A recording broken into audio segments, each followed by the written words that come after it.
You can consider work in so many different ways.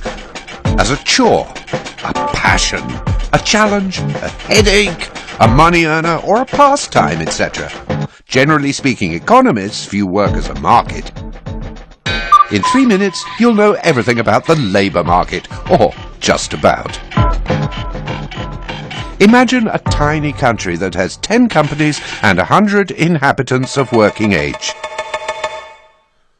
Out of these 100, 56 are part of the labour force.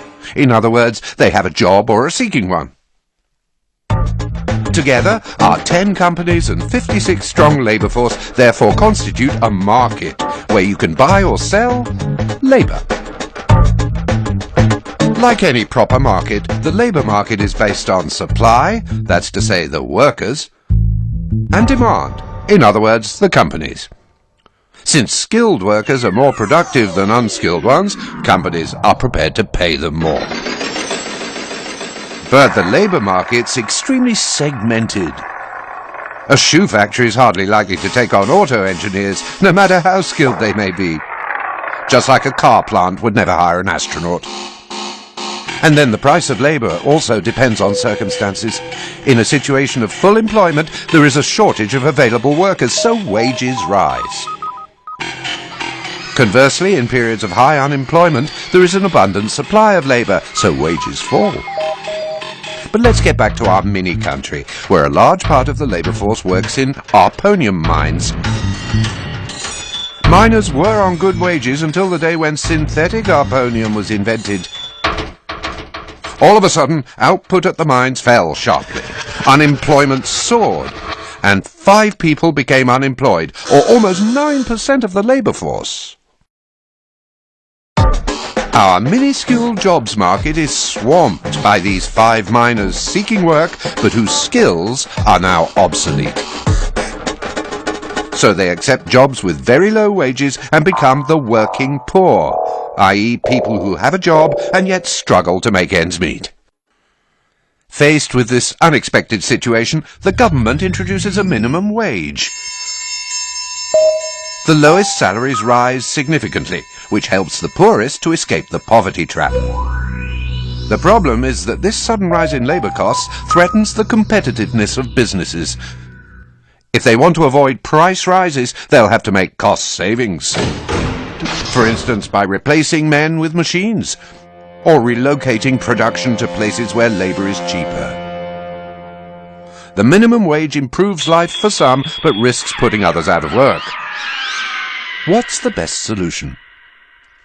Now let's imagine there are 3 minuscule countries facing the same problem rather than just one. What should be done? In country number 1, the minimum wage is scrapped and the market is left to set labour costs on its own. The wages of the least skilled workers drop significantly.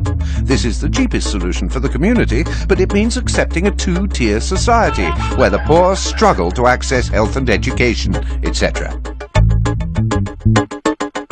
To understand what's going on in country number 2, it must be kept in mind that a salary includes social security contributions that help fund unemployment insurance, as well as the health system and pensions. In country number 2, the government keeps the minimum wage, but does away with social security contributions on low wages. Thanks to this tax break, the cost of unskilled labour falls for companies without any decline in the purchasing power of employees. In short, everyone's happy. The problem with solution number 2 is its cost. Any contributions not paid by companies have to be covered by the state, and ultimately by taxpayers. In country number 3, the government decides to increase the productivity of unskilled workers through the funding of training schemes. This is expensive for employees, companies, and the state. But it allows workers and companies to adapt to the technical developments in their professions. So there you are. Time for a guessing game. Which solution should be chosen? 1, 2, or 3?